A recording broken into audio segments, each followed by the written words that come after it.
My friend, I want you to imagine something with me. Picture a man standing at the edge of a vast ocean, arms outstretched, commanding the waves to obey his will. He shouts at the water to be still. He demands the tide to reverse. He insists the wind change direction. And what happens? The ocean continues its eternal dance, indifferent to his commands, while he grows more frustrated, more exhausted, more desperate with each passing moment. This man is not a fool. He is you. He is me. He is every human being who has ever lived and breathed upon this earth. For we are all guilty of the same magnificent delusion. We believe we can control life itself while remaining slaves to our own impulses, our own fears, our own unexamined patterns of thought and behavior. Today, I want to share with you one of the most profound truths I have discovered in my decades of studying the principles of success and human achievement. It is this: you cannot control life until you stop controlling yourself. I know this sounds like a paradox, perhaps even contradictory to everything you have been taught about willpower and determination, but stay with me. For in this apparent contradiction lies the key to a freedom so complete, so transformative, that once you grasp it, your entire existence will shift from struggle to flow, from resistance to acceptance, from chaos to profound peace. Let me tell you about a conversation I had many years ago with a man I shall call Robert. Robert was what the world would consider successful. He owned 3 businesses, lived in a mansion, drove the finest automobiles money could buy. Yet when he sat across from me in my study, his hands were trembling. His eyes darted constantly around the room. He spoke in short, clipped sentences as if every word cost him precious energy he could not afford to spend. Robert had come to me because despite all his external success, he felt his life was spiraling out of control. He worked 18 hours a day, barely slept, and lived in constant fear that everything he had built would crumble. He controlled every detail of his businesses, micromanaged every employee, and insisted on approving every decision, no matter how small. He had built an empire, but the empire had become his prison. As Robert spoke, I watched him carefully. Every few minutes he would check his pocket watch. He would adjust his tie, straighten his collar, run his fingers through his hair. These were not conscious actions, but unconscious compulsions. His body was in constant motion, driven by an invisible anxiety that he seemed powerless to stop. This is what I mean when I say we try to control ourselves. Robert believed that if he could just control enough variables, manage enough details, force enough outcomes, he could create the life he desired. But in his attempt to control everything external to himself, he had lost all control of what was truly within his power, his own thoughts, his own responses, his own inner state of being. You see, my friend, there is a fundamental misunderstanding that plagues most human beings. We believe that control means forcing, gripping, demanding, manipulating. We think that to have power over our lives, we must tighten our fists around every circumstance, every relationship, every outcome. But this kind of control is like trying to hold water in your hands. The tighter you squeeze, the more it slips between your fingers. True control, the kind that actually brings peace and effectiveness to your life, is not about forcing anything. It is about releasing. It is about letting go of the illusion that you can dictate how life unfolds, and instead learning to master the one thing you truly can influence: your response to whatever life presents. Think of a river flowing toward the ocean. Does the river fight against the rocks in its path? Does it struggle against the banks that guide its course? Does it resist the pull of gravity that draws it forward? No. The river flows around the obstacles, carves new channels when necessary, and always moves toward its destination with a power that is both gentle and irresistible. The river does not control its environment, but it is never controlled by it either. This is the secret that Robert had to learn, and it is the secret I am sharing with you now. When you stop trying to control yourself, when you stop fighting against your own nature, when you cease the constant internal struggle to be someone other than who you are in this moment, something miraculous happens. You begin to flow like that river. You begin to move through life with a power that is not forced, but natural, not strained, but effortless. But what does it mean to stop controlling yourself? Does it mean becoming passive, giving up all discipline, abandoning your goals and dreams? Absolutely not. It means something far more sophisticated and powerful than that. Let me share with you another story.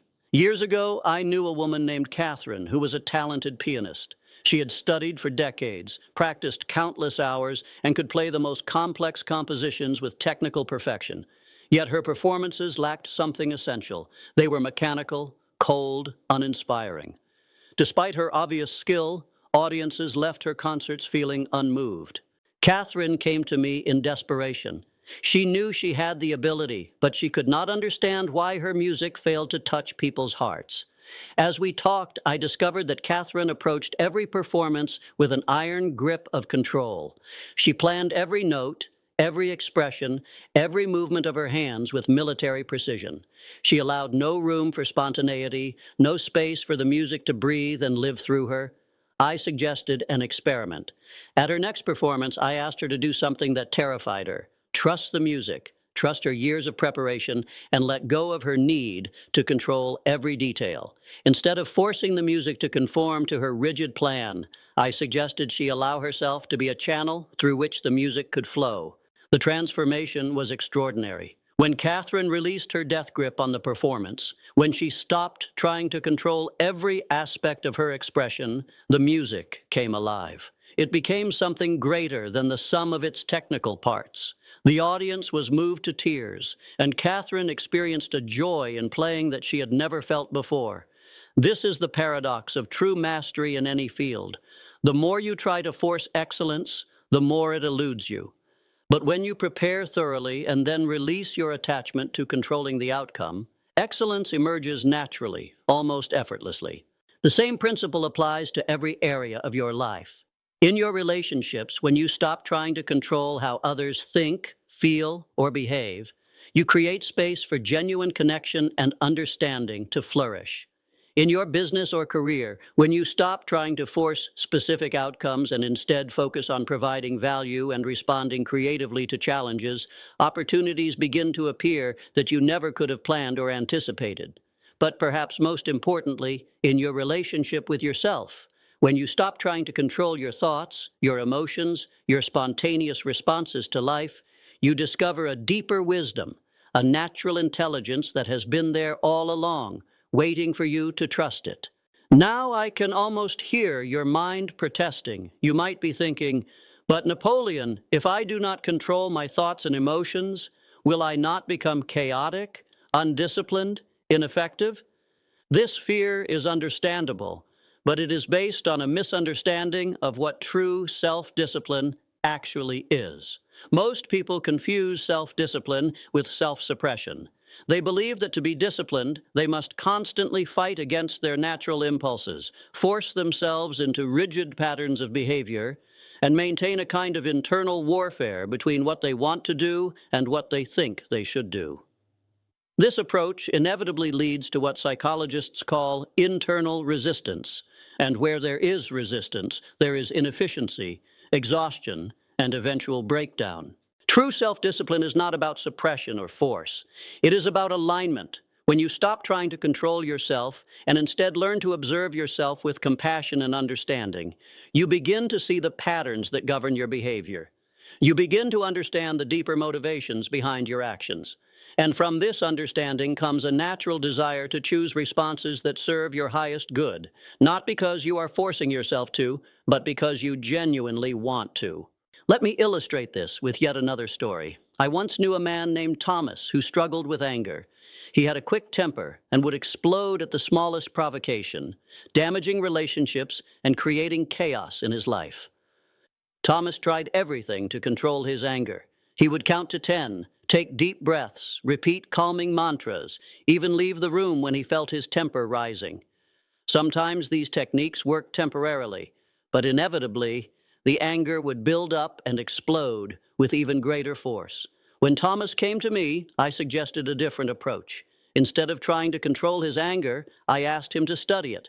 I suggested that the next time he felt anger arising, instead of fighting it or trying to suppress it, he should observe it with curiosity. What did it feel like in his body? What thoughts accompanied it? What was the anger trying to tell him?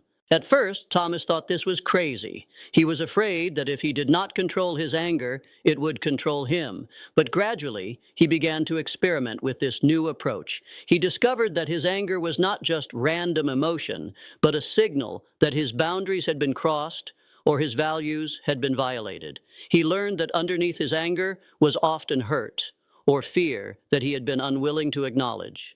As Thomas became more aware of these deeper feelings, something extraordinary happened. He did not have to force himself not to be angry anymore. The anger naturally began to transform into more appropriate responses. Sometimes it became assertiveness, sometimes compassion, sometimes simply clear communication about his needs and boundaries. The anger did not disappear entirely, but it stopped controlling him because he was no longer at war with it. This is what I mean when I say you cannot control life until you stop controlling yourself. When you are engaged in constant internal warfare, trying to force yourself to be different than you are, you have no energy or attention left to respond skillfully to the challenges and opportunities that life presents. You are like a general who spends all his time fighting his own troops instead of focusing on the actual battle.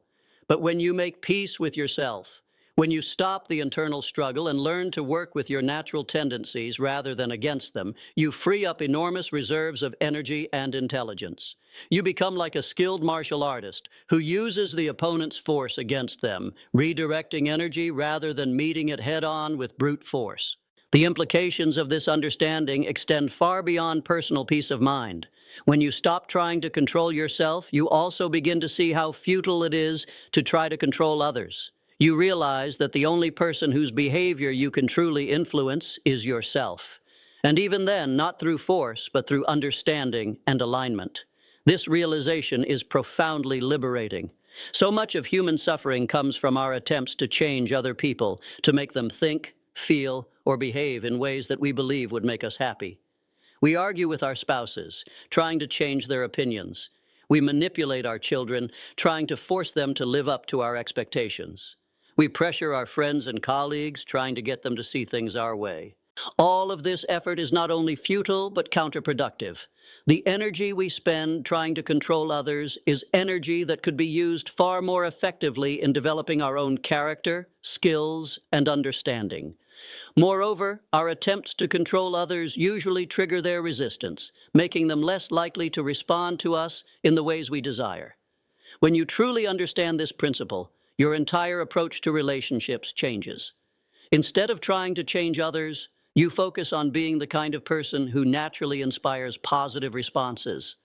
Instead of demanding that the world conform to your expectations, you develop the flexibility to adapt creatively to whatever circumstances arise.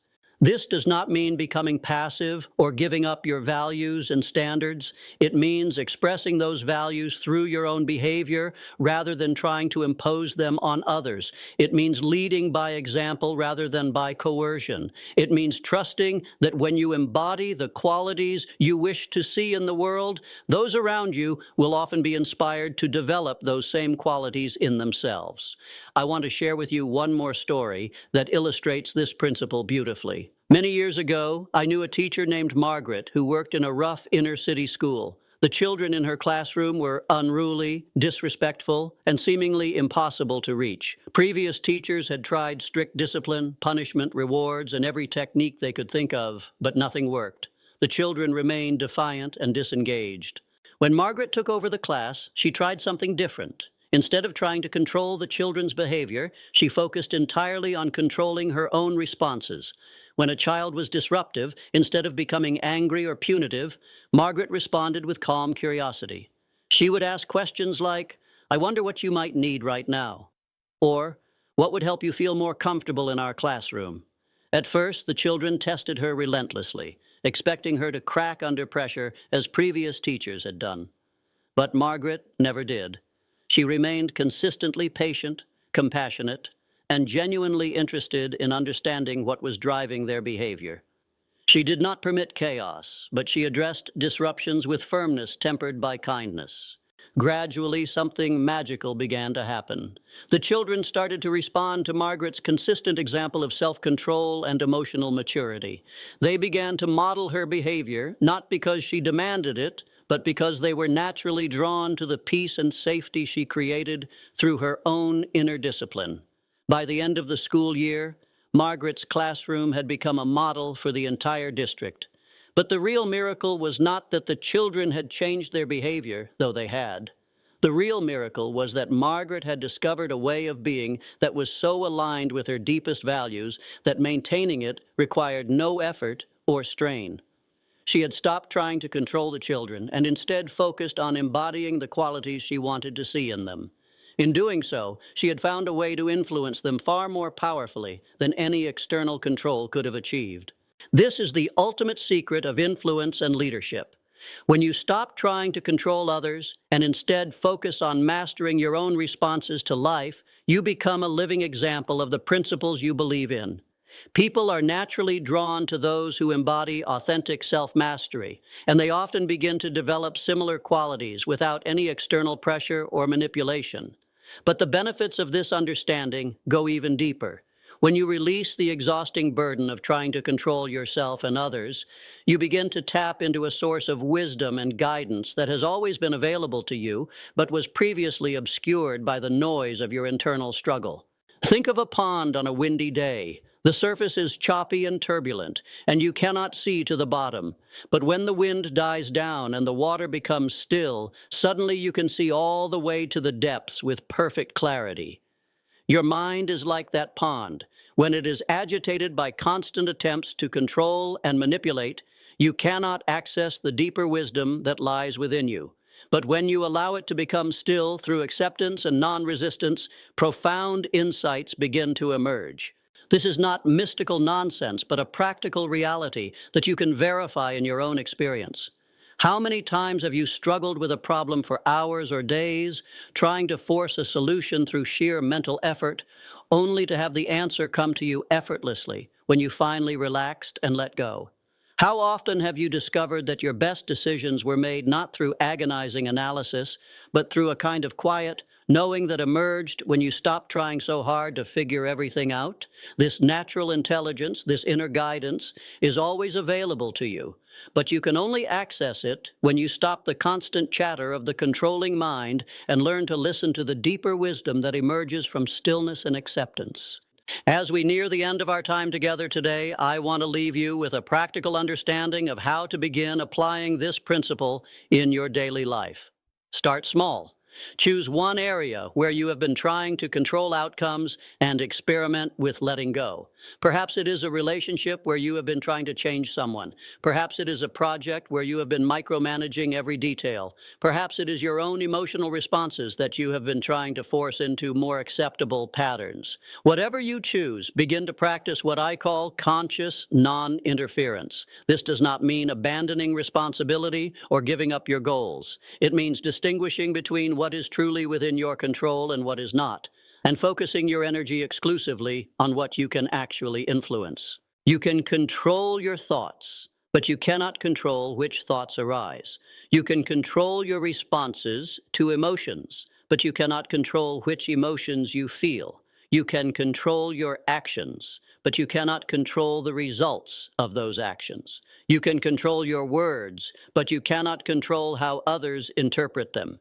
When you truly understand these distinctions and align your efforts accordingly, you discover a kind of effectiveness that is both powerful and effortless.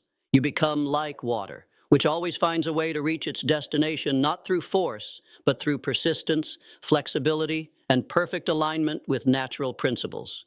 This is the path to true mastery over your life, not through fighting against the current, but by learning to flow with it so skillfully that you arrive exactly where you need to be, often by routes you never could have planned or imagined. The greatest leaders, the most successful individuals, the happiest people I have known in my long life have all understood this principle, whether consciously or intuitively.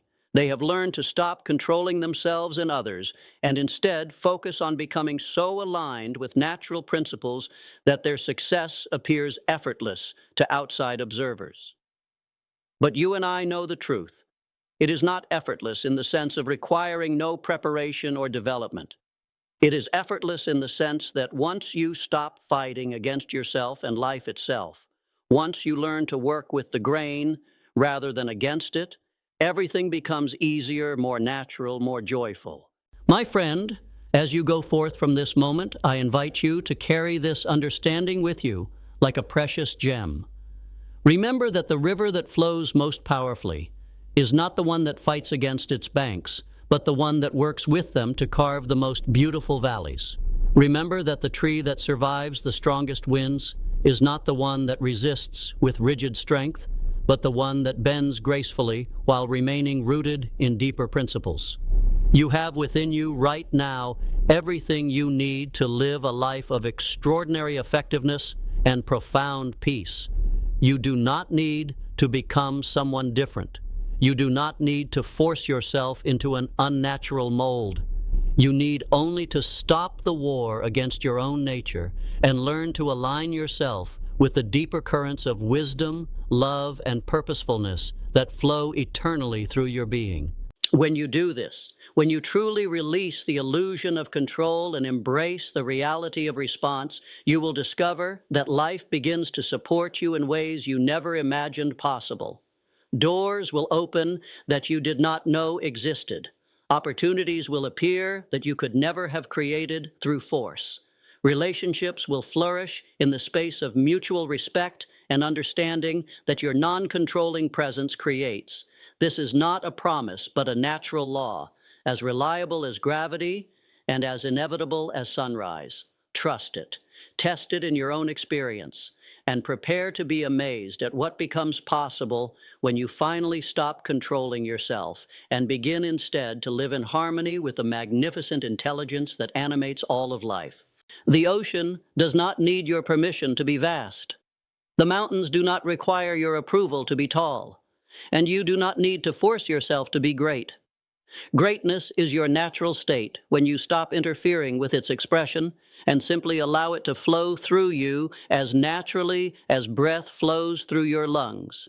This is your invitation to true freedom. This is your path to authentic power. This is the beginning of a life lived not in resistance to what is, but in joyful collaboration with the infinite possibilities that surround you in every moment.